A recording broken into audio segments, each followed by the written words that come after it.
Martin, are you in? Yeah, sure, I'm in. Okay. Good morning, Wantoe. Are you in? Good morning, Clarence. I'm here. Okay, thank you, Looking man. set and excited for this conversation. Thank you, Wantoe. We had to hold on because I respected the 20-minute grace period you asked for. Probably you were doing something, as you know. What's up? Yeah, How are actually, you? How are you?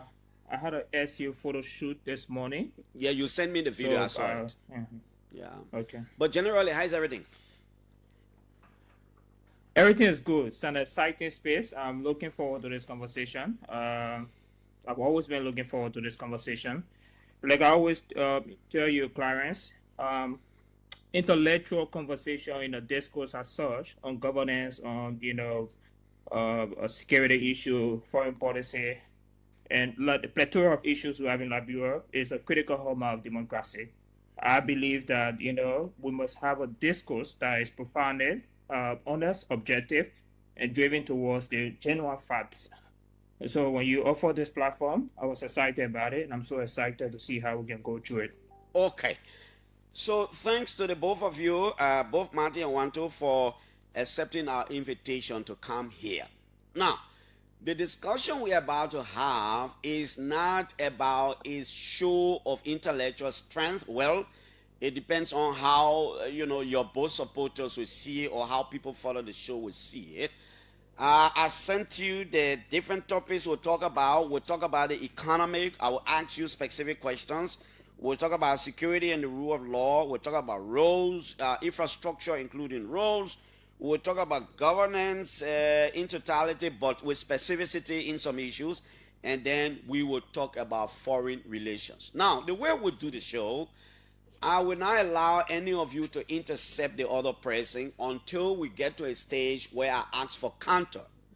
When I know the both of you, very intelligent young people, when the other person is talking, you please give the opportunity so the Liberian people can listen. The other thing is, I will allot time. I don't want to be cut. I don't want anybody feeling like I'm giving the other person time more than the other person. So when your time is over, we'll cut it off. Now, but what will shock the both of you this morning is the style of the debate. Martin and Wantoe, I have not invited you this morning to do CDC and Unity Party debate. No.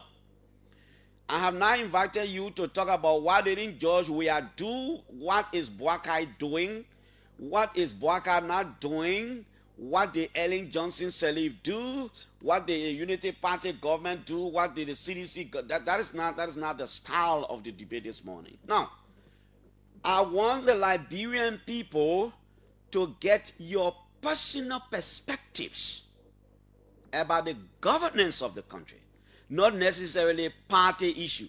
Oh, what the Unity Party did, what Georgia didn't want, Boakai didn't do that. That is not the style. I want you to prove to us, in the context of finding solution and solving problems, how could you have done it better? How could anybody do it better? What is your perspective about the different topics that I sent to you? That is the style of the debate, and not necessarily Martin being a seditious telling us what CDC did, what Unity Party did not do. Are you guys okay with it? Sure. Wantoe, are you okay with it? Definitely, I'm fine with that. That's all right. Because thanks to the both of you. Because I want the public to benefit. I don't want to tie it into Unity Party and CDC. Thanks to the both of you for accepting to be here. Now, I know the Liberian people know Martin K. and Kollie. I know the Liberian people know Wantoe, Teah, Wantoe. But I will give you, each of you, 5 minutes of opening comments to introduce yourself and why you think these kinds of interactions are necessary. So we are beginning exactly 26 minutes past 8 o'clock. So Martin K. and Kollie, you will start exactly 31 minutes after 8. I will shut you up. Please tell us a little bit about, let's assume somebody was listening for the first time. Who is Martin K. and Kollie, by the way? I mean, it just entered 8:27, so I can cheat you. So you will end 8:32 and not 31. Let's go ahead. Thank you, Clark. It is good for us to say who we are, especially for those who don't know. Martin K. and Kollie is a native born Liberian. I was born in Liberia. I hail from central Liberia, specifically Bon County, Beleba tribe. I have lived across several communities, slum communities in Liberia, including Lokintown, Bomash Bridge, Toton Creek, Momotown, Dallas 12th Street, Rail, and you can name the rest. I began my primary education at the School of Christ, later transitioned to the Donor Kynes Wesleyan Institute in Blamotown, to be specific. I then moved on to the St. Mary's Catholic High School in Douala, where I completed my secondary education. I later matriculated to the University of Liberia. While at the University of Liberia, I became a member of Africa's largest bulwark of consciousness, the Indomitable Vanguard Student Unification Party. I first served as the chairman on propaganda research and intellectual discourse. I later became Secretary General of the party and rose to the rank of standard bearer. So I bear the standard of Africa's largest mass-based student movement. I graduated from the University of Liberia with a Bachelor of Science in Economics. I graduated with cum laude, to be specific. In pursuit of higher education, I attended the university here in the Netherlands, International Institute of Social Studies, University of Rotterdam, where I studied economics of development with emphasis in econometrics. Currently, I'm doing a Master of Law. So basically, my own perspective about a discourse of this nature, like you said, Clarence, is not necessarily to showcase who is intellectually strong, but it's to seek the truth and make recommendations about way forward. What can we do differently that will address some of the problems in Liberia? The importance of this kind of discourse is to explain to the Liberian people in clear terms what your ideas and perspectives are across different sectors. Besides my response to this particular question you asked, I forgot also to state some of the interventions we've made relative to advocacy. So when I was in Liberia, I led the first post-conflict largest peaceful protest. They bring back our morning protest. The records are there. We protected the interests of over 20,000 students when we had an opportunity to serve. Today, we are running the foundation. Like I said, I'm not interested in debating because of debate purpose. I'm interested in solution. As we fight for our people, as we advocate for them, as we promote social justice and economic freedom, the question now that remains is, what are we doing to address some of their needs? Okay, Mr. Martin Kollie, we Hence, will hold you the there. I'm Martin K. and sorry. Kollie Foundation was Thank you. established. Thank you, And Martin. we've made multiple interventions. Martin, thank you. We'll hold you The there. records are also there. Okay, your 5 Just the minutes. other day I was on the show. So Martin, Martin, thank you. Your 5 minutes is over. We'll hold you there. I want to be very careful and I'll be straight with the time. Wantoe, you will begin now Great. and you will conclude at 8:37. 5 minutes. Who are you? What do you Sure, want us to know? Clarence, I want to appreciate you for providing the space for us to have a discourse.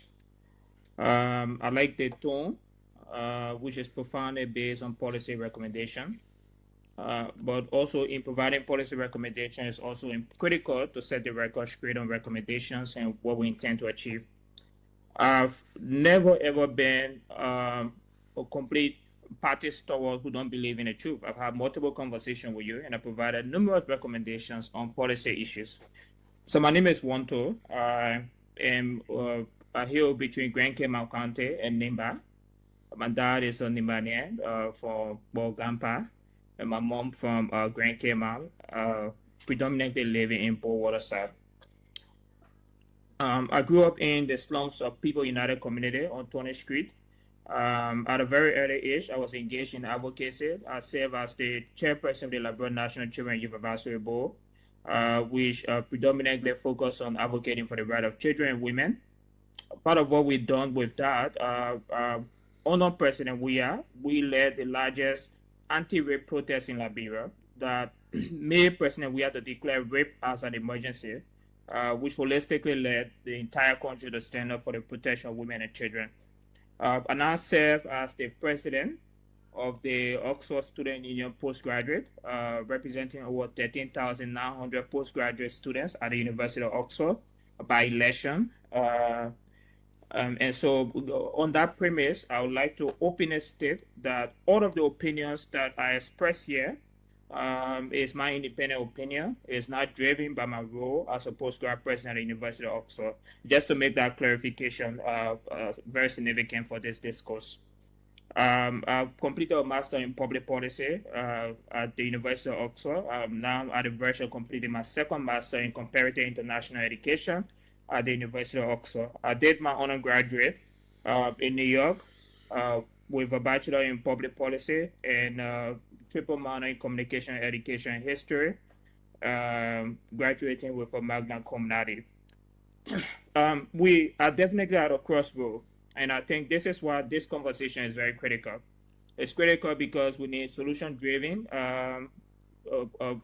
perspective into our policy-making process.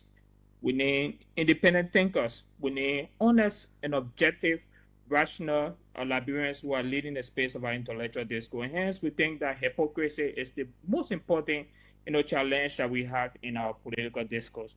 And so as we converse today, part of what I will be presenting is to comparatively look at the United Party arrest agenda. I will also be objective with what the plan is. And you spoke of foreign policy. I will tend as much as possible to provide geopolitical analysis of what foreign policy is, what is wrong and what should be done. And in terms of rules and law, I'll look at specifically how governance impact the rule of law in Liberia in terms of various happenings and what should have been done better. As you know, I'm very profoundly driven by international reports. So in this conversation, I'll look to present some of the international reports that will highlight our discourse in a very profound way. I'm very open to provide evidence to whatever I say, because I love the substantiation of facts, which is very critical to any discourse that you want to have. So I want to thank you for the privilege, and I want to stick to time, and I look forward for us continuing this conversation. Thank you. Thank you very much, Wantoe. You left a minute ahead. Thank you. That's good of you.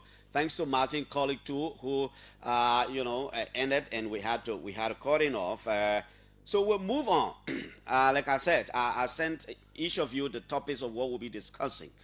We will begin our discussion on the topic of governance. Governance. I will ask you at some point, I will ask you specific questions of governance when it comes to governance. Wantoe, you will take the lead on this one, and I am allotting 3 minutes to each of you to talk about this issue. Now, let's talk about governance of the country. Wantoe. In this context, I want us to primarily focus on the doctrine of the separation of power. Our Constitution provides for three branches of the government: the legislature, the judiciary, and the executive, headed by the president. In the context of governance of the country, let's discuss separation of power amongst our three branches of government, and to what extent is it important for the governance of the country, and what is your perspective of separation of power, and how could it help Liberia's governance process? You have, no, let me make it four. Great. You have 4 minutes. Wantoe. Great. Clarence, it's a very, very brilliant question. There are a lot of things that we must be able to think about when we speak of governance, and I've argued for numerous instances that we have a beautiful constitutional setup in our governance space, the separation of power that equates equal and balanced power in our country, which also provide a specific oversight platform for governance to work. That the legislature must be independent, the judiciary must be independent, and the executive must be extremely independent. And what we're seeing in Liberia is far from that reality. And this is true.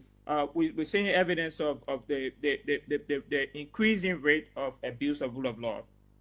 For critical analysis, we know exactly what happened with in the legislature. In this country, our budget was passed without critical analysis on the budget.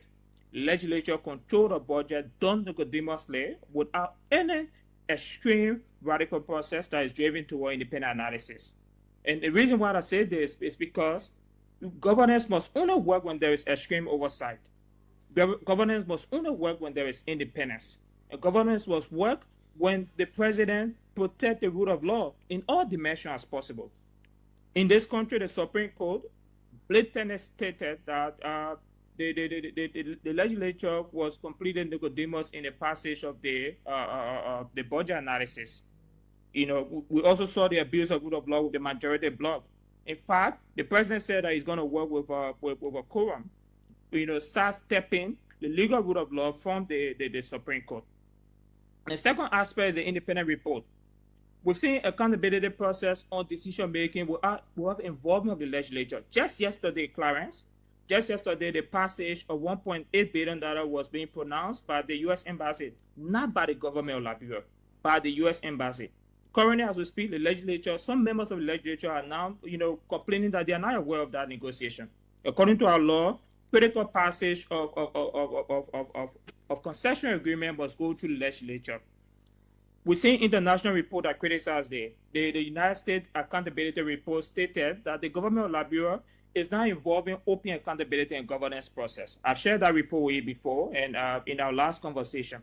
So in several ways possible, we must have honest conversation on what governance is. The other aspect is political intimidation process. We have transitioned our state to a police state. Today, there are independent Liberians who are demanding accountability process and protesting for their right. Martin stated that he led the largest protest in Liberia. Today, as we speak, the Stand Independent Civil Society Group is as well trying to be able to stand up for their right and lead an independent protest on behalf of democracy and governance. Yesterday, the police the commander stated that in no way he considered that entire protest process as a legal practice of their right. So this is the situation. We must be able to ensure that governance work in the right trajectory. A couple of recommendations that we need to do is the president must take the lead. The president must ensure that accountability work. The president must set up independent body that not only work at his jurisdiction, but that work on behalf of the Constitution. The president must ensure that prosecution work. The LCC have had zero prosecution. Zero prosecution. There was an independent report from NAMO that stated that in governance, despite the fact that the president aimed that fighting corruption is a critical hallmark of his governance process, there has been zero prosecution in almost 2 years. So this is a fiasco. And we think that, in every dimension as possible, we must look at governance in a holistic trajectory point.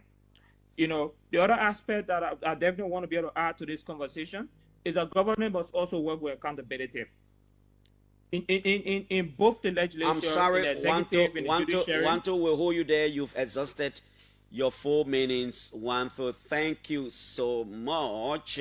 You have exhausted your 4 minutes. Thank you so much, Wantoe, Teah, Wantoe. Except that I'm asking for your perspective. Assuming you were the leader of the country. Martin K. and Kollie, let's hear you. Governance in the context of the separation of power amongst our 3 branches of government. What is your personal perspective? How will separation of power and independence and the function of the 3 branches of our government help the governance of the country? What is a Martin Kollie's perspective?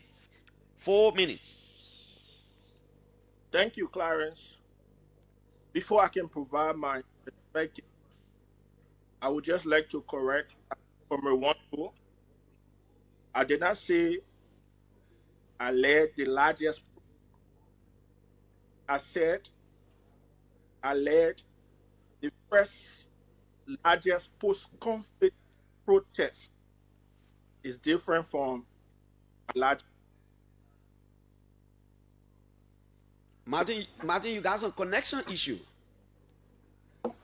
Yes, somebody was trying to call me. Okay, Martin, go ahead. Remember, we're So sorry, in where time. did I stop? Well, you were talking about post-war, whatever. Remember, we're working in Yeah, time. I was trying to say, I did not say I led the largest protest. I said I led the first largest post-conflict protest. To your question, before we talk about separation of power, we must be inclined about the Constitution, because the separation of power is at the core of constitutional law. As a student of law, it is important for us to take a look at Article 3 of the 1986 Constitution, which talks about the separation of power. Liberia has a democratic system, and that democratic system is constitutional, meaning the Constitution is supreme. It's above all of us. It's above all interests. However, all of us cannot be elected. So then we come down to representative democracy. So the kind of democracy or the form of democracy is representative. That means the 5.2 million Liberian people will have to go to the ballot box and elect a president, a vice president, and 103 representatives. And the president, through a democratic election, has the power to appoint justices of the Supreme Court and the subordinate courts. Then comes in the separation of power. This is a legal concept that we have to be very careful with how we discuss it, because our people need legal clarity on this specific question. So we have the executive, we have the judiciary, we have the legislature. These are the 3 branches that form the government of the state, because we are running a state and we are run by a state. So we have the governors and we have the governed. So the law says, in the context of separation of power, the executive cannot interfere with the functions of the legislature. Likewise, the legislature cannot interfere with the function of the executive. Likewise, the judiciary cannot interfere with the workings of the legislature. That is why when the legislative impasse started, I made a clear position from a legal perspective that the crisis on Capitol Hill was largely political. So the judiciary could not interfere on that basis, because the removal of a speaker in the context of the internal legal framework of the legislature is a political process. So there can be no interference from the judiciary on that basis. This is how separation of power works. Yes, there are independent branches, Clarence, but those independent branches can coordinate Coordination does not mean interference. We have to be very careful. So from my own perspective, I think this concept still works. We can maintain it, we can improve it, but the question now is, how can we improve it? Thank you, We Martin. can improve it through constitutional reform. Thank you, Martin. This is why I want to suggest I will hold you there. you need to review our constitution. I will hold you there. I will hold you there. And I have just noticed something. I will hold you there. I think moving forward, as I will come to the time where you have to counter, I will give each of you the 5 minutes instead of 3 or 4, because I think the Liberian people will have to benefit from your perspective about the different issues. Thank you, Martin. Generally, we talk about governance and the separation of power. And the next question will come directly to you, Martin, because it was Wantoe who started this, and I am allotting 5 minutes for this. You are beginning 8:47. Let's place specific emphasis on the legislature, Martin. Do you think Liberia has always had an effective legislature in terms of playing its constitutional role? To what extent do you think if the legislature is independent, it will be good for the governance of the country? Let's place a spotlight on the legislature from a Martin Kollie's perspective. What do you think in the context of governance, specific emphasis on the legislature? What are the election of the caliber of people, decision making during election, and a whole batch of everything on the legislature? You are starting 8:48, you will end 8:53. 5 minutes, Martin. So in the context of legislative politics and from a governance perspective, Clarence, there is a concept called rubber stamp. That concept can be ascribed to the legislature of Liberia. The legislature in the past and even now has been and is rubber stamp. That means they are weak in terms of demonstrating lawmaking, oversight, and representation. And one of the reasons why democratic institutions in the country, Clarence, are very weak, because you have a legislature that allows itself to be used as an extension to the executive. And I think from an independent perspective or from an objective perspective, Clarence, this is what we have to deal with. There are so many issues on Capitol Hill. The issue of independence, number one. The issue of open governance. I give you an example, Clarence. Clarence is elected as a lawmaker of representative of District number 8. Clarence, according to the Local Governance Act, is supposed to sit with his people whenever there is a bill on the floor for discussion or passage. The people's participation, the inclusiveness of the Liberian people in national decision making is very key.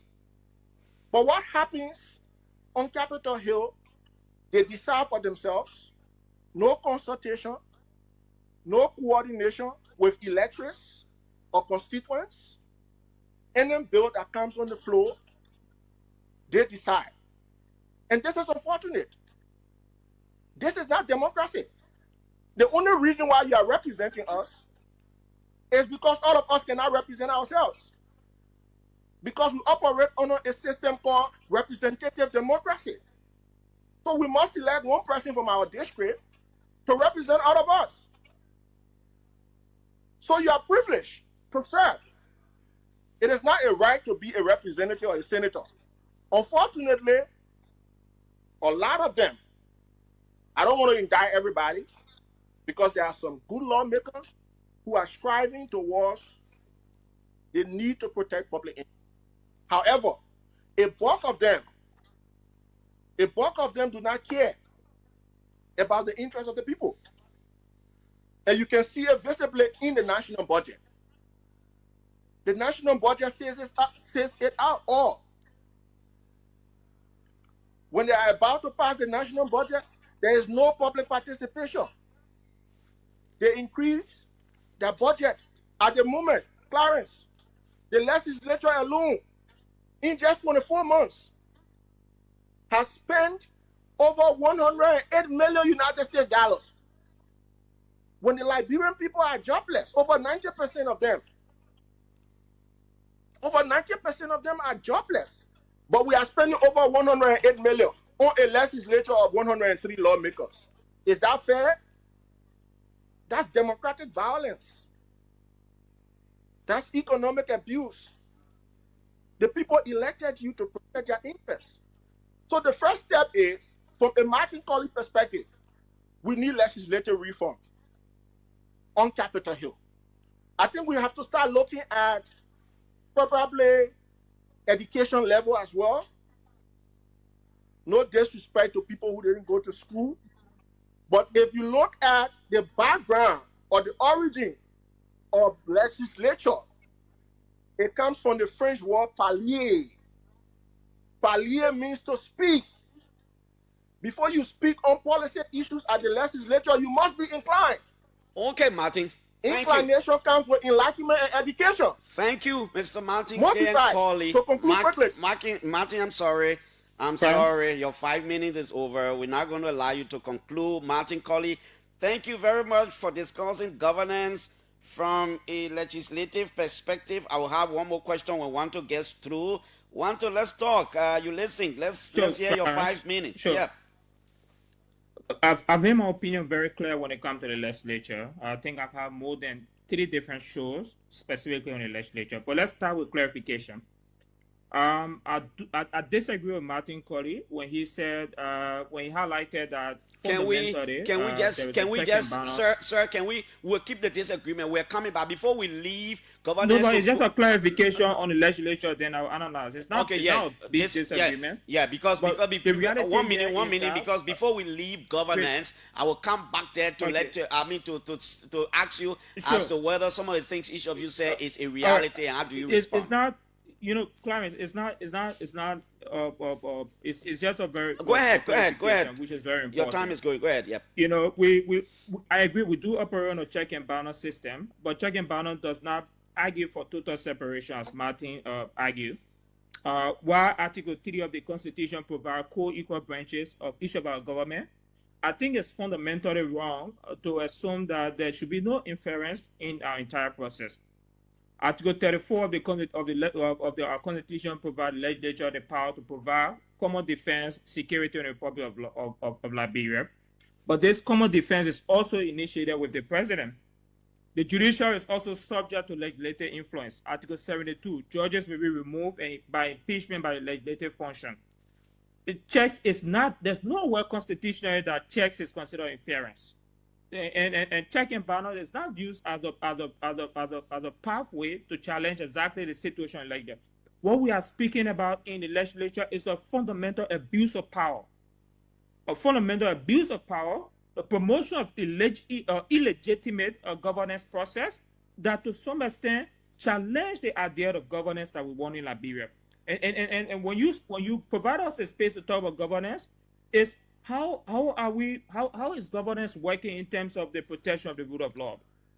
The president, in so many ways, was constitutionally incorrect. Well, he undermined the rule of law by ignoring the very legitimate quorum that is required for the acceptance of the legislature as a body to work. He ignored the Supreme Court, which provided specific blunt statement that primarily looked at the entire process and said that the process is completely wrong. So, in my mind, what are we inspiring for future generation when it comes to legislature issue? We are inspiring future anarchy.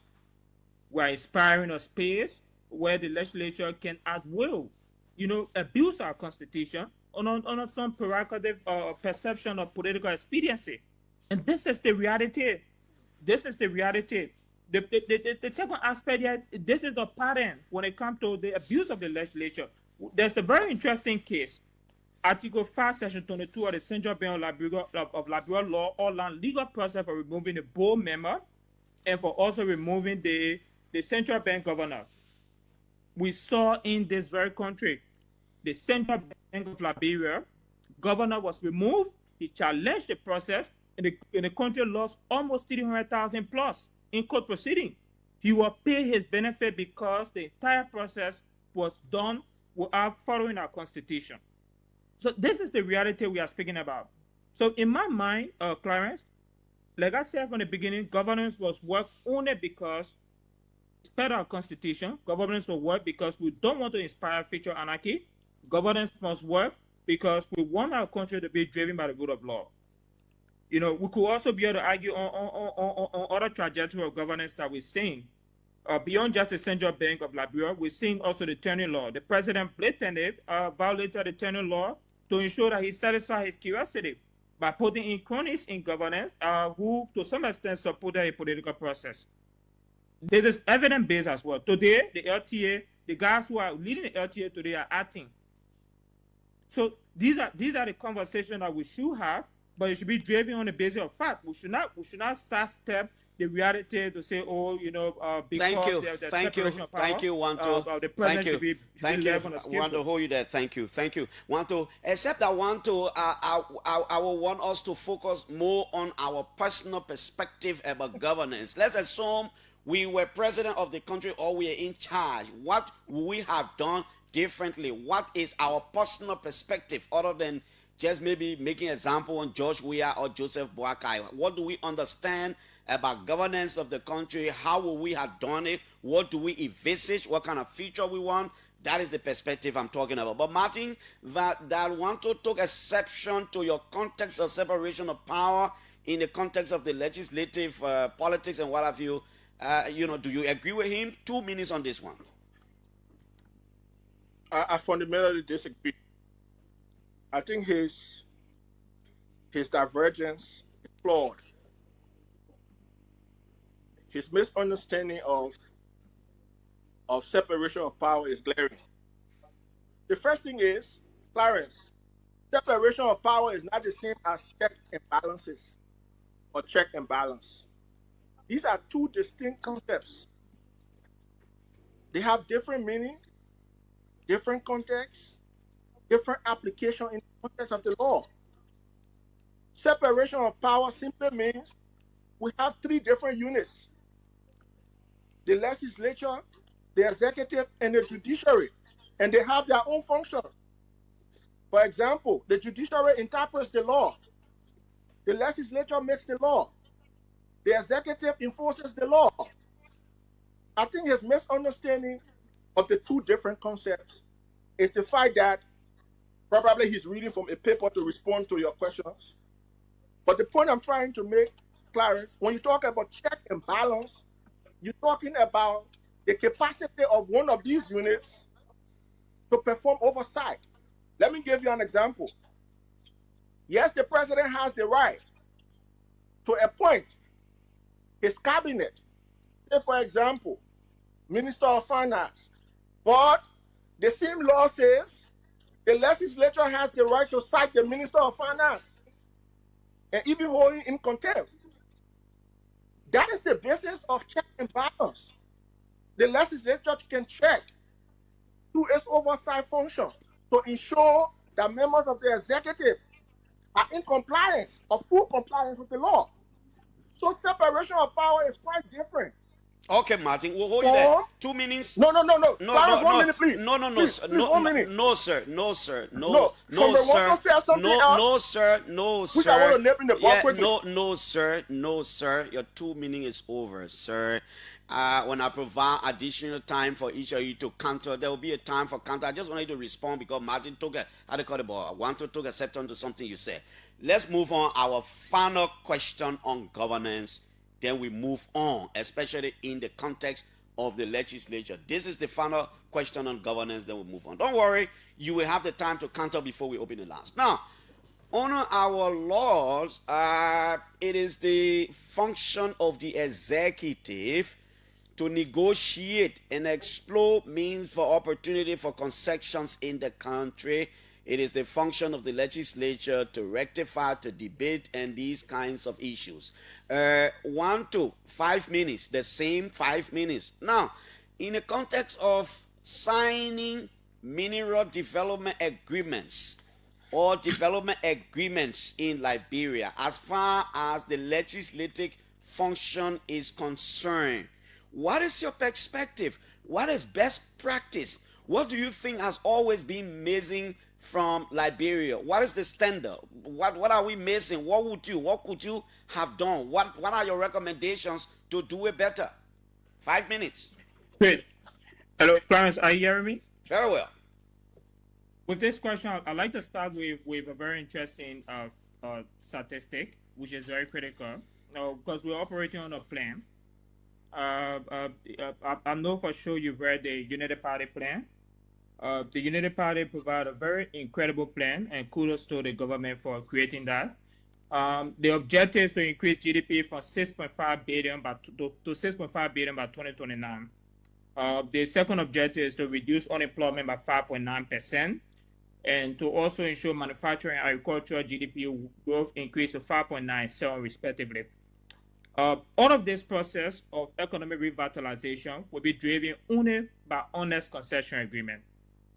There's a very interesting report I want us to look to specifically with your question, Clarence. The United States, the Department of State report on concession agreement on accountability on open governance process. Do you know what they state? They said, one, primarily the legislature have never created open governance process in the decision-making process. The second part is they also think the president have not led by governance that is transparent in concession decision-making process and accountability. This is not my report. It's the United States report on accountability process. To your question, I believe that when it comes to concession agreement, it must be transparent as possible. We must ensure that we provide a natural resource governance bill. The governance bill, which is definitely will be codifying all of our previous accountability process on governance decision on concessions and on all of the extractive resources that we have. Because even when it comes to research, the extractive resource that we have in our country, it's being done unfairly on the basis of population that are driven in that specific place. I did a comprehensive research on our meta, specifically analyzing their social corporate responsibility. It might shock you to know that comparatively along with South Africa refilled triple compared to Liberia in terms of intensive corporate responsibility.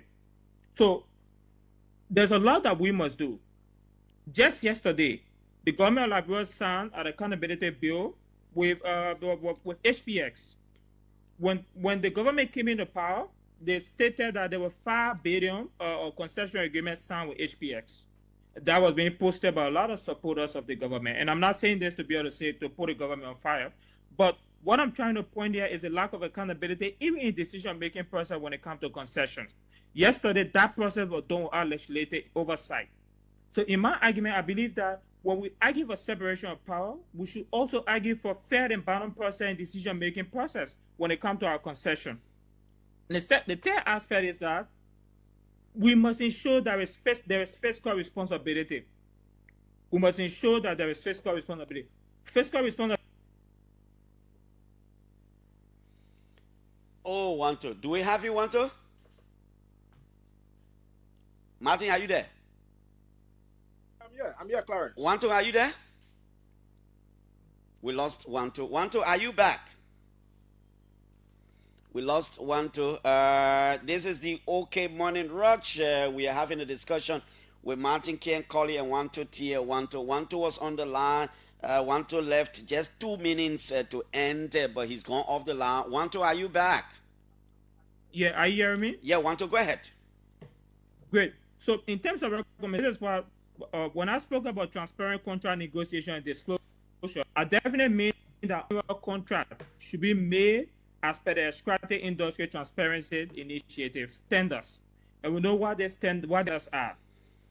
We also argue for parliamentary oversight. When we say parliamentary oversight, we also mean legislative oversight. If a decision-making process is done yesterday without the legislature being aware of, that's a serious red flag.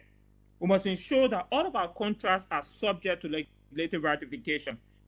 there must be mandatory public hearing. Whether we like it or not, Clarence, the problem of this inclusive and extractive disclosure of the negotiation process.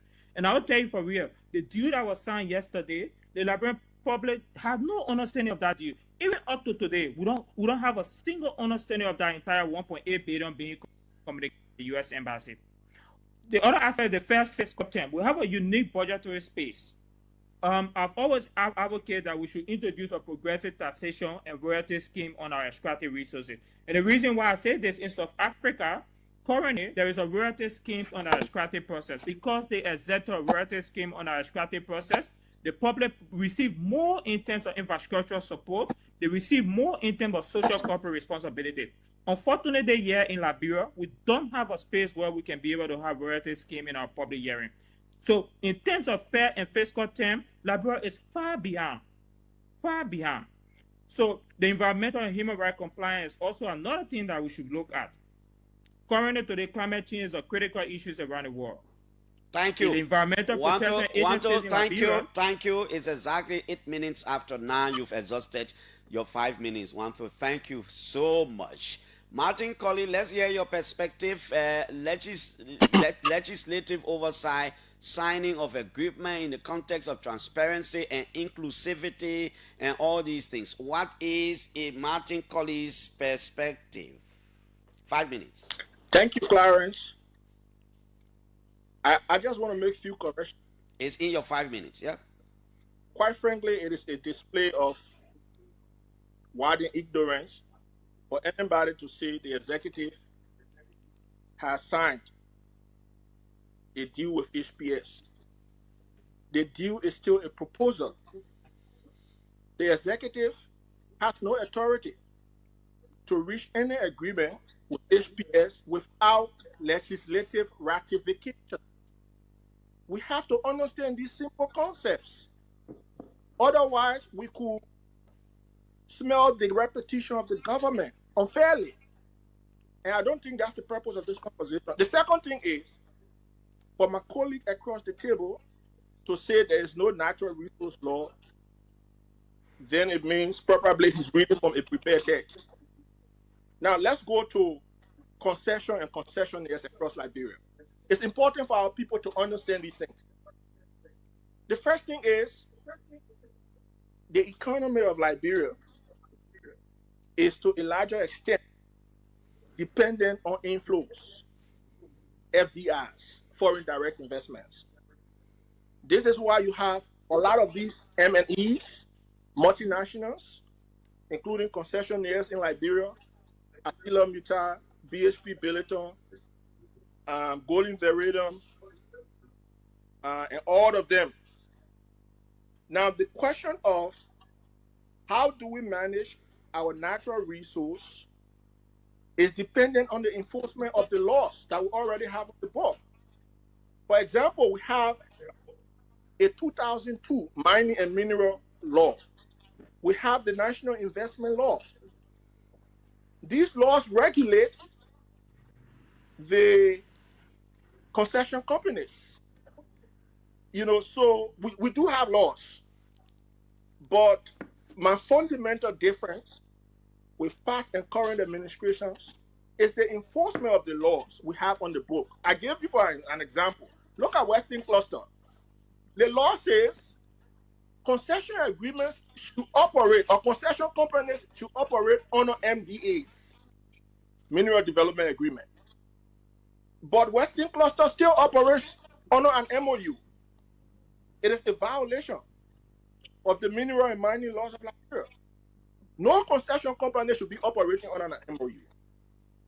So in terms of the legitimacy and the legality of the operations of some of these mining companies or concession companies, that's a major cause for concern.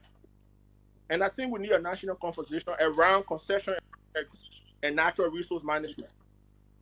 I give you an example from an international tax perspective, because I'm doing international tax law. There is something called transfer pricing. Under transfer pricing, there are two concepts to look at: functionality and comparability.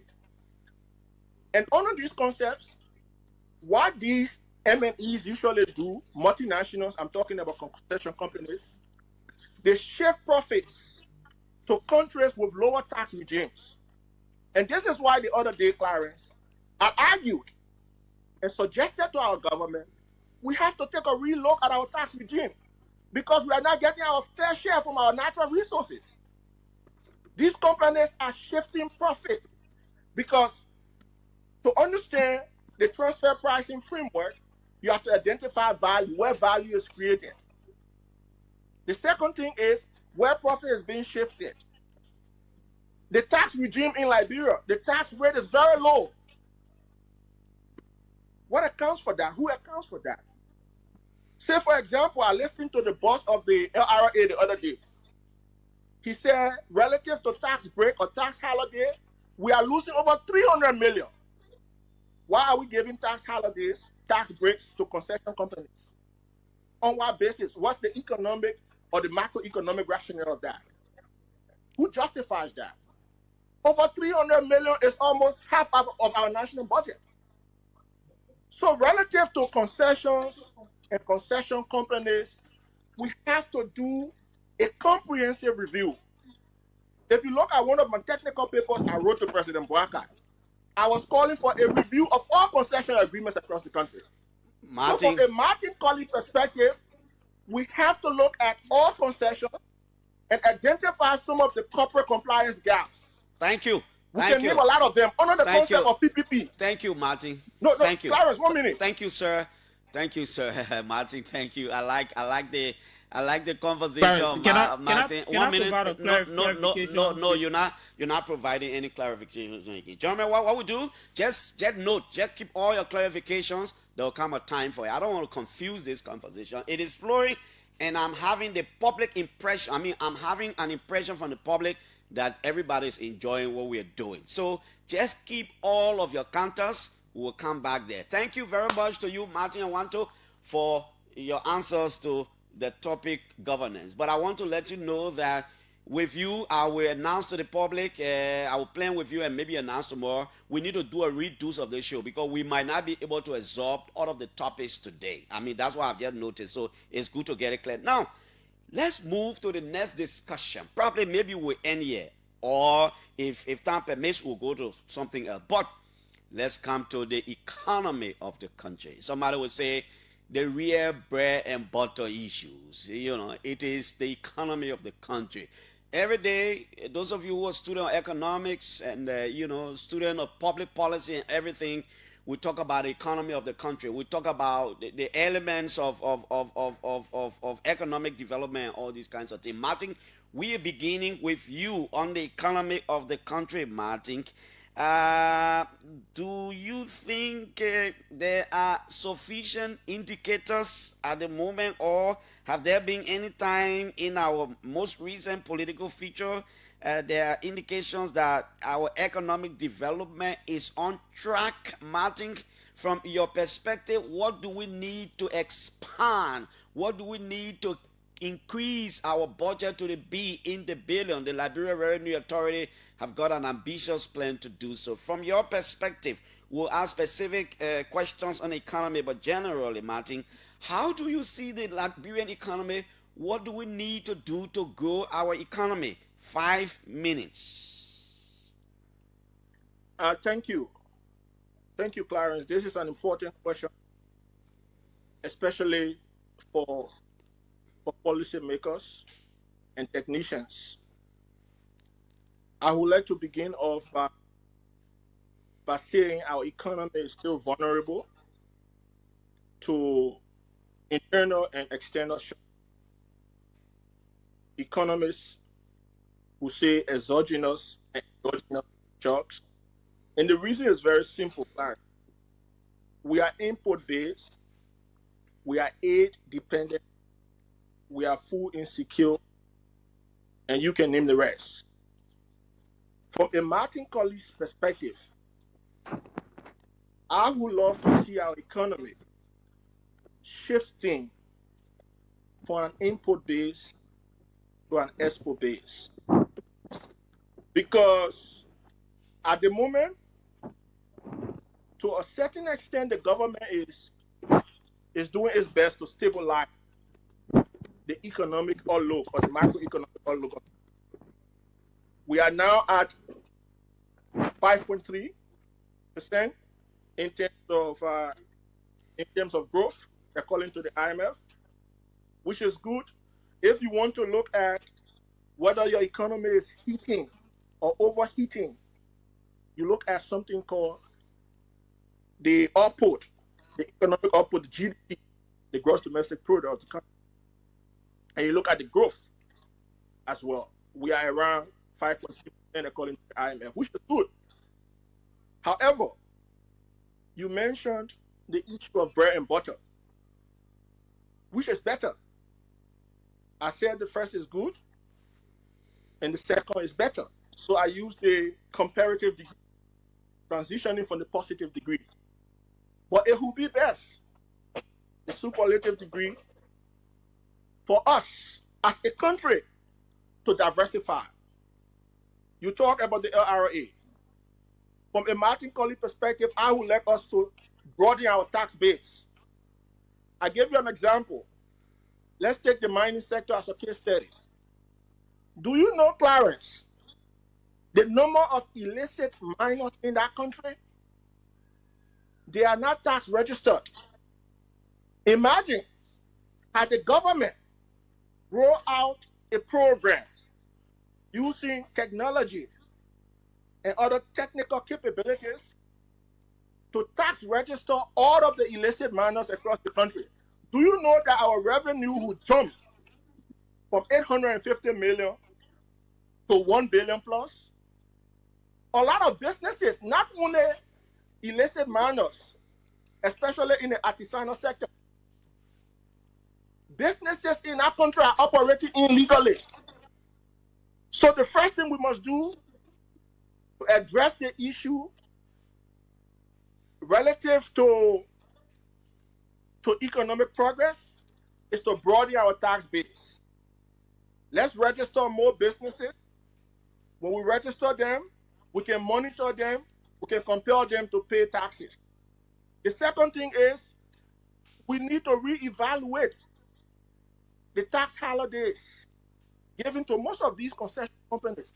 Over 300 million in tax holidays or tax break. It's a huge waste, Clarence. The next thing about the economy is the fact that we are faced with two dangerous scenarios. Number one, the issue of unemployment. The second thing is inflation. I want to deal with inflation first. Inflation is increasing. At the moment, it's above 8%, according to the IMF. So to deal, firstly, inflation is the general rise in the price of goods and services. So how do we deal with that? Especially when wages across the private and public sectors are sticky, meaning they are just stagnant. If you're making 150 this year, next year you'll make 150, the other year you'll make 150. It doesn't go up as inflation goes up. It affects our people's purchasing power. But there are a number of factors that are driving inflation in Liberia. For example, there is something in economics called cost push, right? Cost push is where the cost of the materials used to produce goods and services is very high. Then demand pull.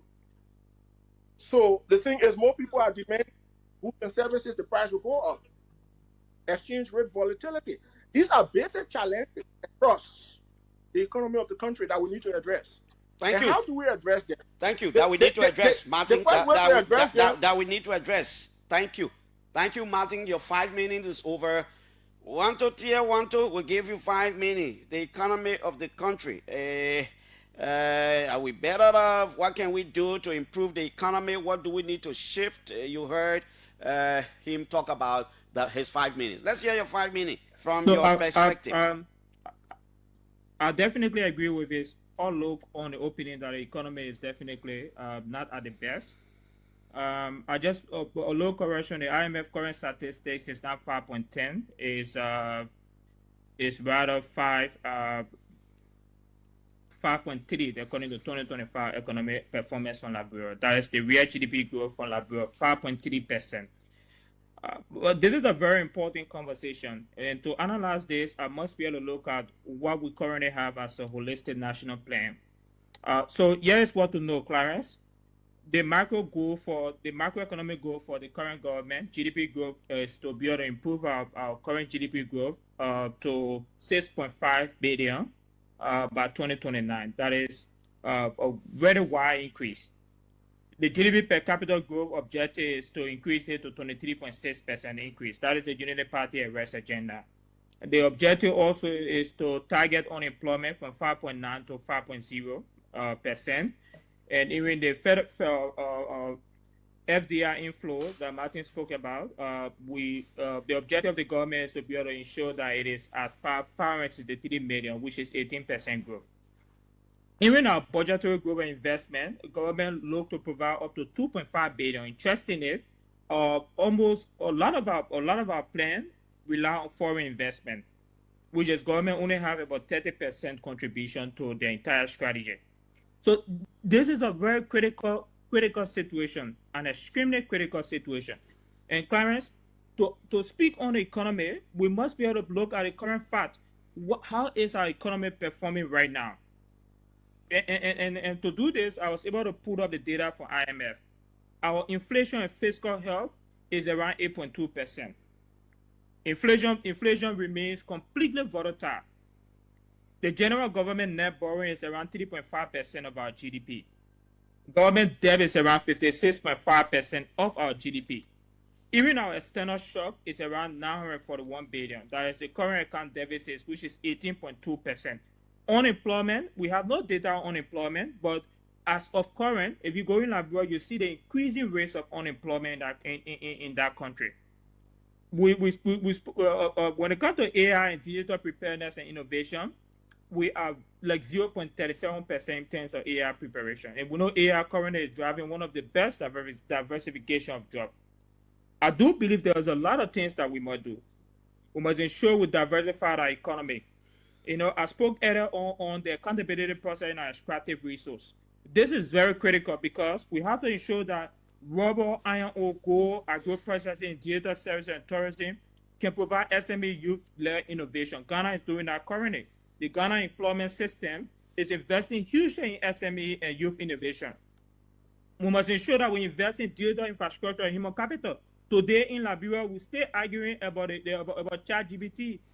Young people, I've seen young people who, yesterday, a very interesting fellow of mine called me an AI weakling. If artificial intelligence is driving one of the increasing jobs around the world, we are far from that. The scope of digital inclusion in Liberia is extremely low. We need to be able to honor value our manufacturing base. We need to ensure that we enforce local context law to protect our industry and invest in processing zone. The other aspect is the inflation and dual currency. The only way we can be able to face inflation and dual currency currently is to ensure that we have monetary stability and ensure also we face something called our de-dollarization process. Ghana did that, and I'll give you an example of what Ghana did. Ghana completely, took a mandatory policy that ensure that provide an influx of more cities into the economy, and that way the city's value went at an exponential high level. There's a challenge to doing this. The challenge is that immediately you will not have an influx of solution because it has to be translated to the ordinary masses. But what you achieve is that you achieve extreme monetary and fiscal sustainability on your currency. So what we must do right now is very important. The government must adopt a performance-based model. The government must ensure that our fiscal sustainability is transparent. I said yesterday that the legislature is now informed about the deal that was done. There was a counter argument that the deal wasn't done by the executive. Let's go check the U.S. Embassy right now. The U.S. Embassy posted on their Facebook page that they commend the signing of a 1.8 million deal between the government of Liberia and HPS. It's there right now. So we must be fair with this kind of discourse. A member of the legislature, Matthew Joe, was complaining yesterday that he's not even informed about that deal. Evidenced by the fact even the very legislature is not informed. So transparency in governance, in fiscal process, must be a critical hallmark of ensuring that we have the truth in Liberia. So, Clarence, there's so much we must do to be able to ensure that we have an increasing aspect. There is one thing I want to argue for in this, which is the geopolitical transition of our world today. Foreign policy is now considered the hallmark of ensuring economic stability. Liberia have a soft power. You know our soft power, Clarence? Our soft power is the Security Council. We haven't seen a lot of people haven't seen what the Security Council is. The Security Council is our gateway to ensure that we have equal respect in our foreign policy process. Thank you, We must ensure that our foreign policy attracts global value chain. Thank you. Your 5 minutes is over. Thank you. Like I said, gentlemen, it seems we'll conclude on the economy. And then I know two of you are very busy, but I'll reach out to you after the show to explore additional opportunities to get you here. We'll not talk foreign policy, rule of law, and security, and all these things because we got 31 minutes to go. But I will give two of you the opportunity to counter, and then I will clearly ask you about policy prescription, policy difference between the both of you in your own perspective and in your own context. But let me give you 3 minutes. Is there anything Martin said that you want to straight up, you want to counter? Sure, there's a lot. Great. Let me respond to a couple of things. One is Martin said the IMF is 5.10. That's wrong.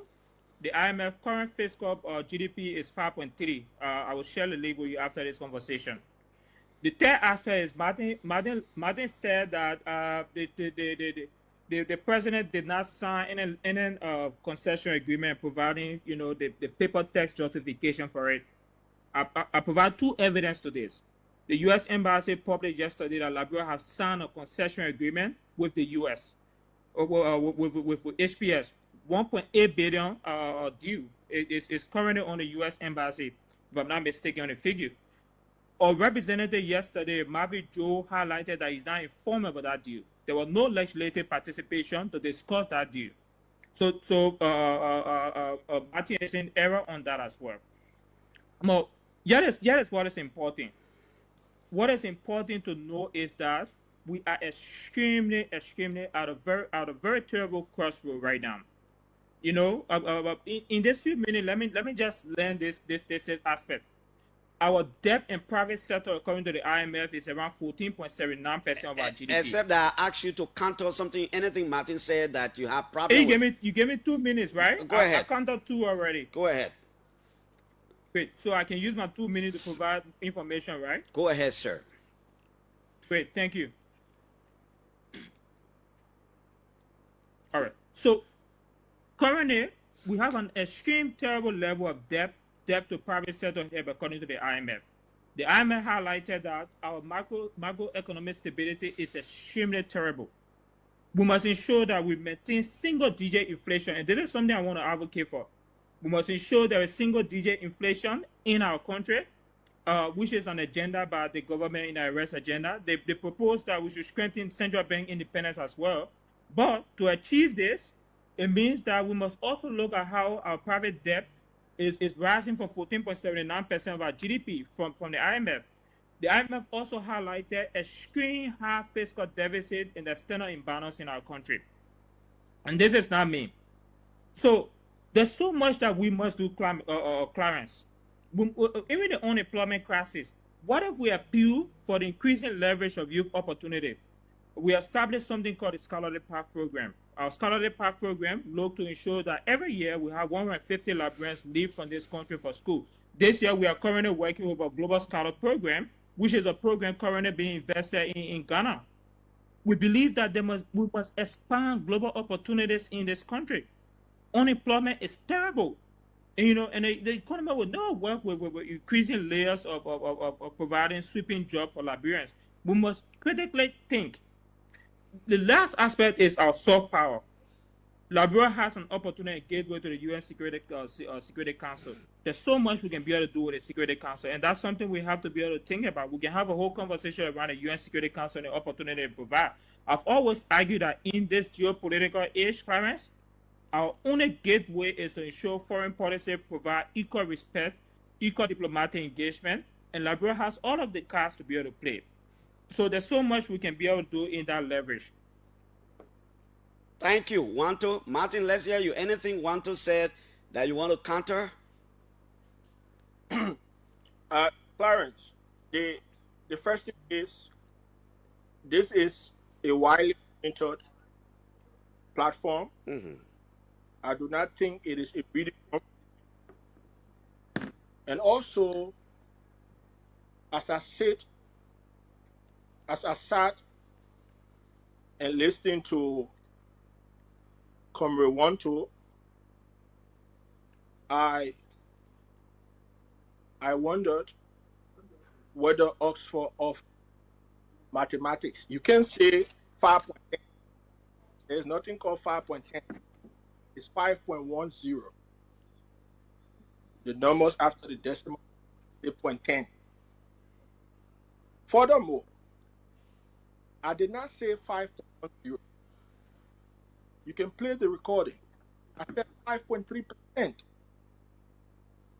You know. Yeah, you said 5.3, but he said the 5.3 was not correct. He said 5.10, even though you say it's supposed to be 5.0, but he said the 5.3 was not correct. The 5.3% is correct. You can check the website of the IMF. It's there. It's there. You know, but again, it's an important conversation. Like I said, I did not come to showcase intellectual gentility or prowess. I simply came to provide information, education, and inspiration for our people.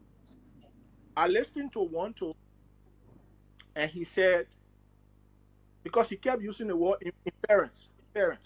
I did not say inference. There's a difference between inference and interference. When we were discussing issues relative to governance, I said the code basis for separation of power is to ensure that interference is prevented or prohibited. I did not say inference. Inference means to imply.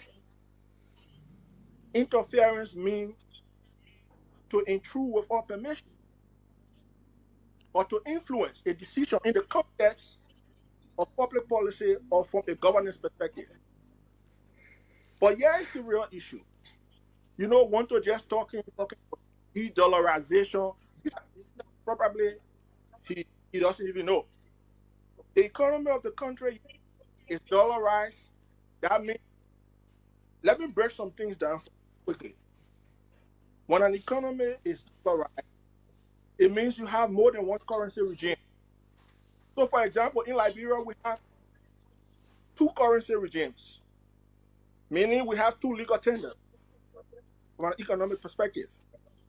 We have the US dollars and we have the Liberian dollars. So one of the reasons why we continue to experience inflation and exchange rate volatility in the market, besides market forces things, right? You have a huge quantum of Liberian dollars. And the quantity of the foreign currency, US dollar specific, is less. That quantity is less. When that quantity becomes less, then you look at the structure of the economy, Clarence. The next question any economist want to ask, which currency do we use with the rest of the world, meaning across our borders? We use United States dollars or other foreign currencies. We don't use Liberian dollars. Thank you, Martin. This is in Liberia. Thank you. Thank you, Martin. Thank you. Frankly, thank you so much, Martin. Just conclude. We will hold you there. You've concluded. I just want to explain this concept quickly so one can understand. We'll hold you there. It's 9:36. We'll provide a little bit of time for the public to ask questions, to call in. The Minister of Mines and Energy says he wants to make an input. We'll call him. Time for the call. Martin, in 2 minutes' time, let's hear your best policy prescription for governance of the country that makes a Martin Kollie's perspective, in my words and opinion, different from a Wantoe Teah Wantoe's perspective of governance of the country. What is your perspective? So number one, Clarence, quickly, we have to prioritize the issue of debt sustainability. At the moment, if you look at the data from the central, we are approximately around 2.6 billion. So we are debt stressed. The country is debt stressed. We are debt ridden. And I was reading a report from the IMF. We are at an unsustainable level. Who pays this debt? It is an accumulated debt. So to prioritize debt sustainability, we have to rationalize spending. Then this brings me to the single most important financial instrument of the country, the national budget. How are we rationalizing spending within the national budget or from a budget perspective? Look at some of the things we are spending on. Constituency visit, for example, food, entertainment, gas, generator. So we have to rationalize spending because we have scarce resources and more national priority. That's the first thing. Solution number 2, Clarence, we have to broaden our tax base. Too many illegal businesses are operating in the country and they are not tax registered. Number 3, we have to reevaluate all the tax holidays and tax breaks. Some of those tax holidays and tax breaks, they were given on the basis of political rationale. We have to reevaluate them. The 4th solution is to review all concession agreements. BA, Asila, Mita, Western Cluster, Kollie, Verredo. The president has to set up a technical meeting like the other day. As an economist and a student of law, we offer our services to provide technical support in any potential revision process of concession agreements in the country. We are still available. I'm a Liberian. I love the country. The country deserves its fair share, Clarence. Look at the agriculture sector. Thank Do you. you know how much the agriculture sector contributes to our national growth? 2 minutes is over. Martin, you'll give your parting comments after the call. I'll make sure we do that. Wantoe, 2 minutes. Strong policy prescription for governance of the country that makes a Wantoe perspective different from Martin. 2 minutes. Very interesting. It's very nice that Martin have mentioned Oxford more than 3 times. So that means he's probably like maybe intimidated by the name Oxford, but it's very interesting. When you go to Teah University, you mention Oxford as many times as possible, but that's okay. There's a couple of suggestions I want to lay out here, Clarence. In terms of everything I've explained, I've argued for a couple of things. One thing I think is very, very new to our current discourse is the idea of establishing a national value action and industry policy. And the reason why this is critical is because our economy is extremely extractive and import dependent. Over 80% of our exports, which is raw material, iron ore, rubber, gold, is completely imported with nearly all finished goods, including food. There is something we call structural imbalance that drain our foreign reserve and weaken the local currency that we have that limit job creation. So if we establish the national value action industry, we'll mandate domestic processing at least at 30%. We'll also establish special agro processing zone, which will be in places like Nema County, Bon, Lo-Fi, Grand Bassa, which will definitely incentivize local production. Another thing I also think, there's a conversation that a lot of economists in Liberia have argued for, and I support it, that is to launch a sovereign wealth and infrastructure development fund. If we do this, what we are projecting is legally independent entity to capture resource revenues and concession windfall. And this is very important because even currently, our resource generation have extreme corruption and malpractices attached to it. If we do this, we'll be mandating about 60% of the fund to be invested in roads, in power, digital infrastructure, and agricultural logistics. The last aspect is we need to create a national youth employment and skill transfer compact. Ghana is doing this right now. The unemployment in this country is extremely terrible. More than 70% of Liberia population under 35 are considered unemployed, and this is extremely dangerously high. Maybe the statistics might be increasing. Thank we you. got just dependency among Thank young you. people. Thank you, Wantoe. Thank you. Thank Yeah, you. let me just No, no, no, sir. No, lastly no, say, no, sir. No, sir. we No, must sir. look. No, sir. Your 2 minutes is over. Thank you so much. This is the OK Morning Rush.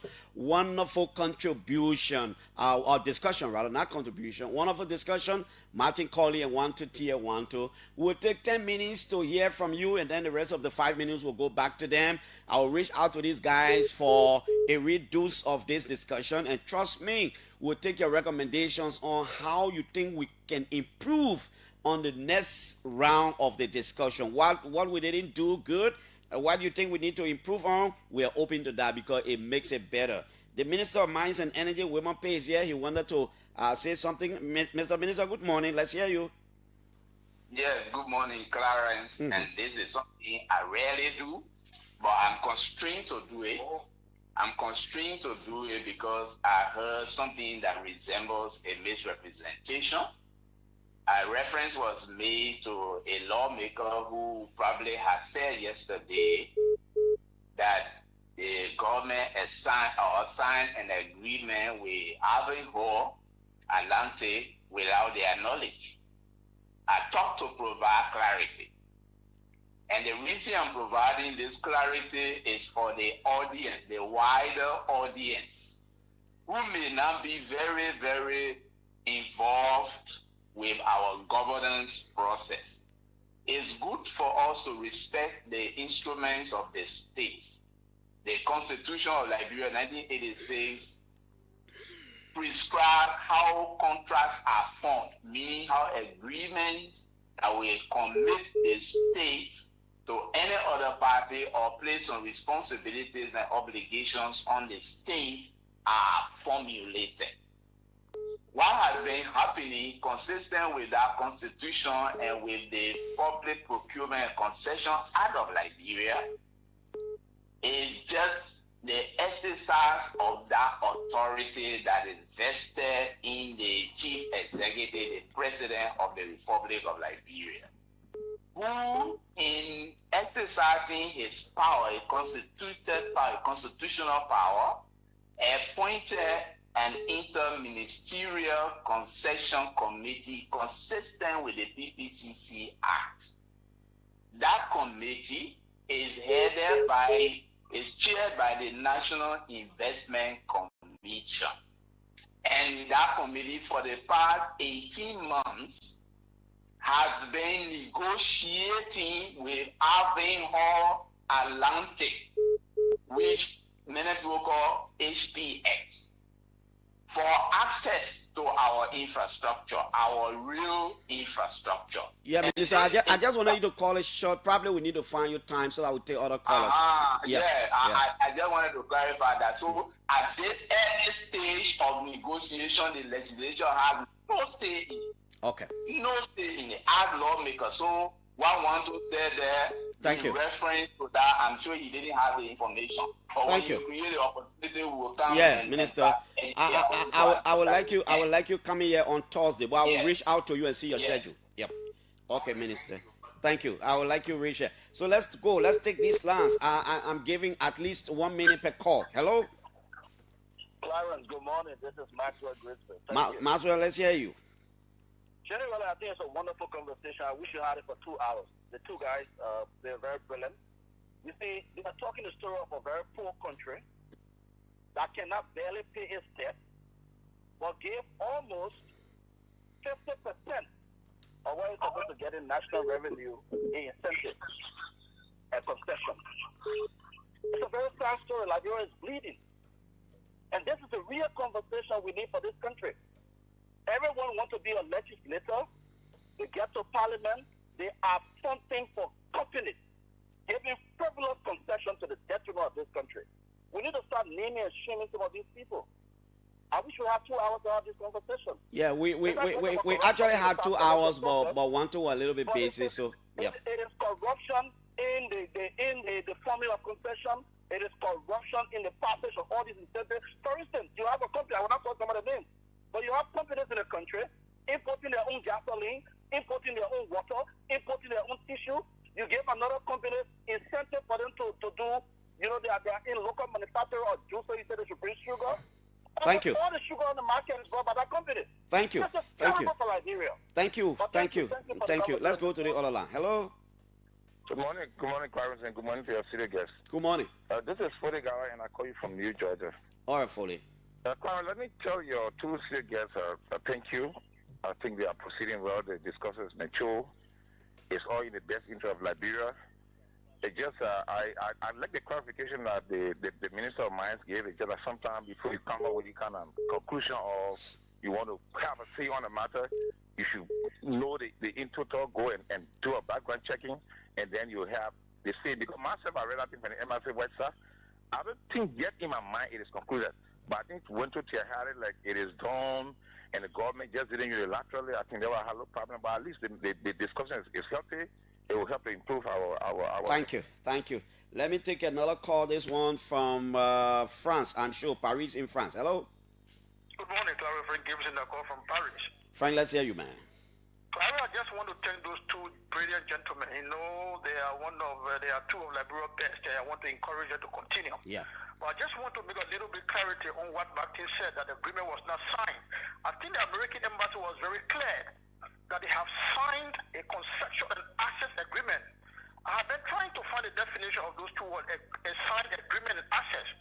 That means it is a binding contract between Liberian government and the company. But you just listen to the Minister of Mines and Energy. No, the minister trying to play politics on the American embassy is emphatic. They have signed this access and concession agreement. It is signed. Okay. It is into law already. So the minister should start playing with the Liberian people. Okay. All right, Frank. Let me 0777. Let's go to this other line. Let me take. I think this is a former assistant minister. I'm very sure. Hello. Yeah, good morning, Clarence. You are right. This is former assistant minister Swen. Okay, Minister Swen. Yeah.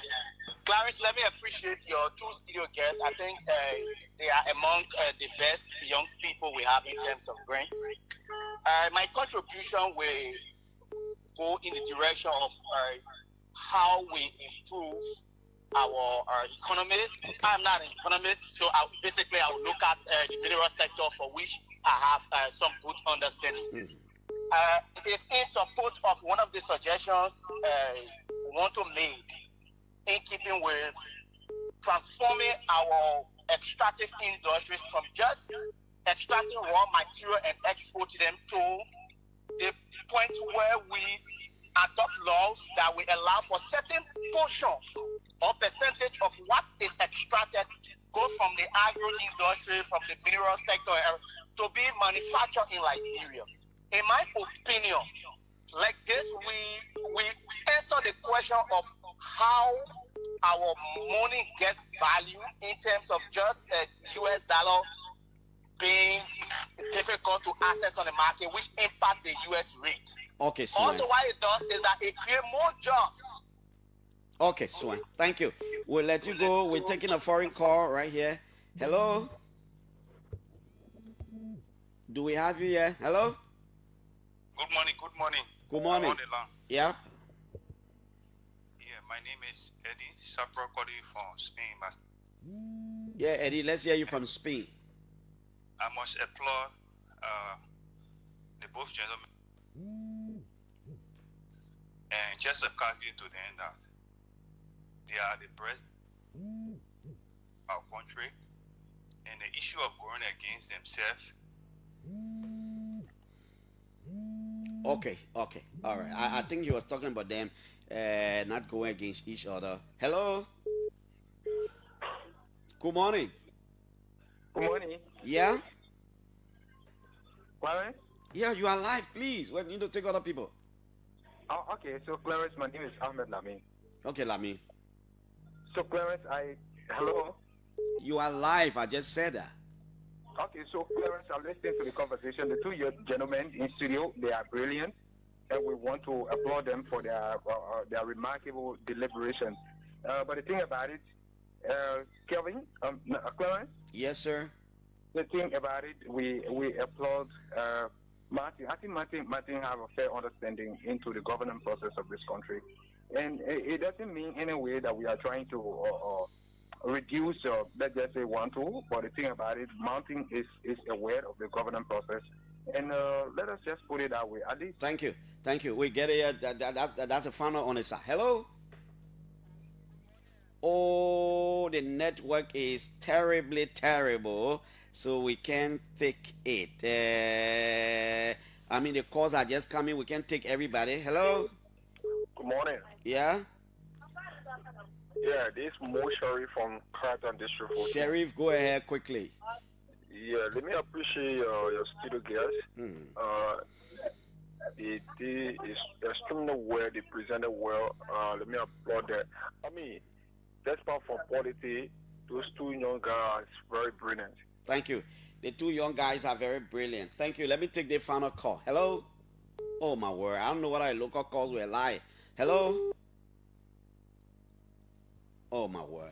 Well, folks, this is how we go. We're not taking any more calls. I apologize to all of you.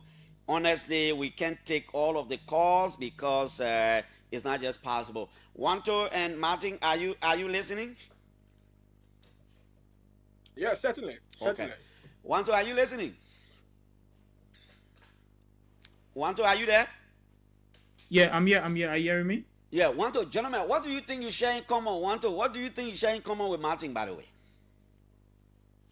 Martin is a Real Madrid fan. I am a Real Madrid fan.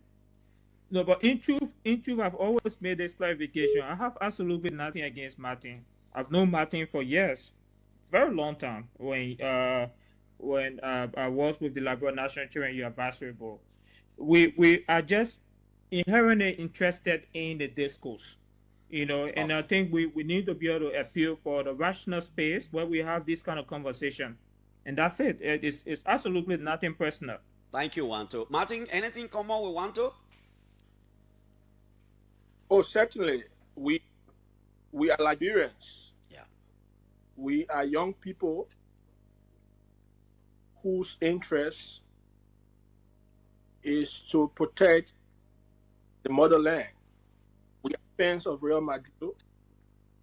But I like the experience of Wantoe, but a lot needs to be learned. Because at the end of the day, it is not about what you know. It is about what impact you can make. Okay. When I went to school class here in Europe, I didn't go to school to compete. I went to school to serve and to contribute to my community. Okay, Martin. And I'm doing exactly. Thank you. That. Thank you. Look at the number of corruption. We got 4 minutes. You'll get your parting comment. Martin, can you just state one thing that you love about Wantoe? What is that thing that you love about Wantoe? I quite any as a young man, like myself, when you are in your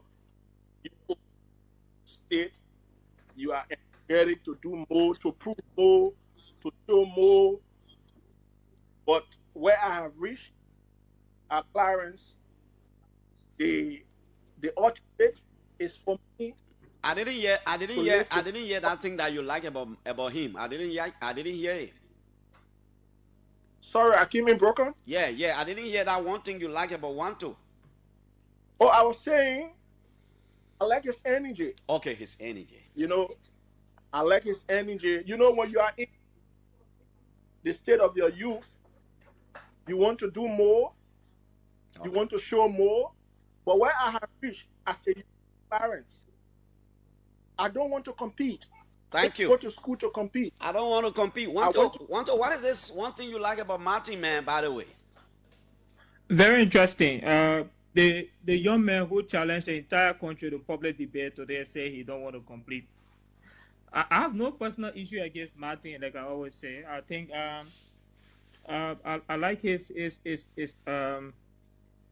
desire to control the narrative, even though to some extent most people don't see it that way. And I think part of the reason why to some extent followers have issue with me is because with that set into all of his tactic, and his communication mechanisms, to ensure that the disco is fair and balanced. Thank you. And Thank this is you, why we Wantoe. are here today. But Thank you, Wantoe. Let me just remain there and give us your parting comment, Wantoe. We gotta go. What is your parting comment? And then together, you guys and I will do something very shortly before we go. But what's your parting comment, Wantoe? Clarence, we should be extremely nationalistic. And I'll start my parting comment again with exactly the minister who called.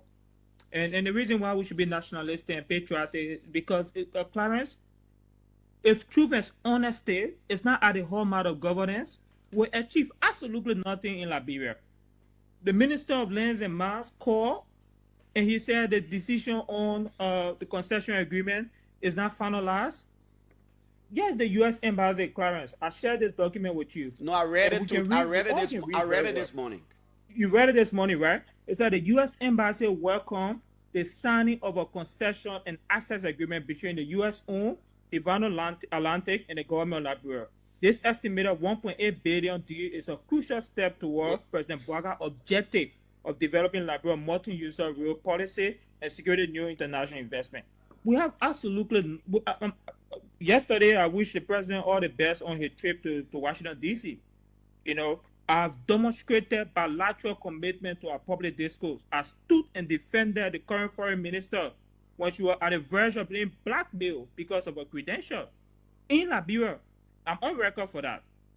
So we should be fair with the discourse. Thank you. Clarence, Thank you. Wantoe, Teah, Wantoe. Thank you so much. 4 minutes, Clarence. No. Thank you. We gotta go. No, I said 4. Where you got 4 minutes? I say your parting comment. Let me get close. Yeah, close. I'll give 4 minutes parting comment. Yeah, please. Give me 1 minute. No, 30 seconds. 30 seconds for the most part. All right. Yeah. I want to appreciate you for this discourse. For me, we are not interested in providing individualistic rant on anybody. We just want to be fair with the conversation and to be honest with the issues. I provided several recommendations. Yeah, I think one of the callers said he appreciated my recommendation on the abstracted resource. Thank you. And I'll be open to further conversation. Wantoe, don't go. Don't drop the line. Just remain on. Don't drop the line. Martin, let's hear your parting comment, my brother. I will begin my parting by providing simple education and re-emphasizing the point. You see, Comrade Wantoe, when you do contract law, there is something called MOU, MOA. These are expression of intent. So when the U.S. Embassy tells you an agreement has been signed, of course, an MOU is an agreement, but it does not have legal force from a contract law perspective. I'm speaking as a student of law. So you can sign an MOU, the U.S. Embassy can say we have signed. It is simply an expression of intent. It has no legal force or no binding force. In the context, or from the perspective of governance and constitutionality, before a concession agreement can become a concession legally under our laws, it must be ratified by the legislature and not by the executive. Thank you, Martin. So the minister was just crystal clear. Thank you. Now, Martin, let me just conclude on conclude this. quick. 10 let seconds. me just conclude on this. Please, 10 seconds, yeah. So we want to call on our government. We have to invest in agriculture, especially value chain. We have to invest in technology, human capital. For example, manpower development. A lot of young people in that country, they have the potential, the talent, but where are the resources? Thank you, Martin. Thank you. Thank you. Thank you, Martin. So Thank you. Thank you. So Thank you also, so much. Thank you, Martin. Wantoe, are you still there? Clarence, I'm here. Yeah, okay, so yeah, let's sing together now. The more we are together, I want to hear the both of you. The more we are together, together. The more we are together, the happy we shall be. am your friend. You know, It's Clarence, my- yes, I was my actually friend. singing my church choir. my man, Martin, you know nothing about church choir, man. Thanks to the both of you, man, Martin, Kollie, and Wantoe, Teah, Clarence, Wantoe, for I this appreciate you wonderful for the time, intellectual bro. debate. I am told Cape Radio relay this edition of our show. Thanks to the management of Cape Radio. Thanks to all of our other friends who may have relayed. Thanks to the guys in Grand Gide. And thanks to all of you for watching us and following. If we need to do a redo of the show, I will tell you. My name is Clarence Jackson. I hope we did it better. If we didn't do it, we look forward. I think we can do a post-analysis of this show today, tomorrow. I will get in touch with Kiatamba and one or two other persons, so we do post-analysis of the discussion today. Have a pleasant, good Tuesday from Monrovia. My name is Piso. Bye-bye. Bye-bye.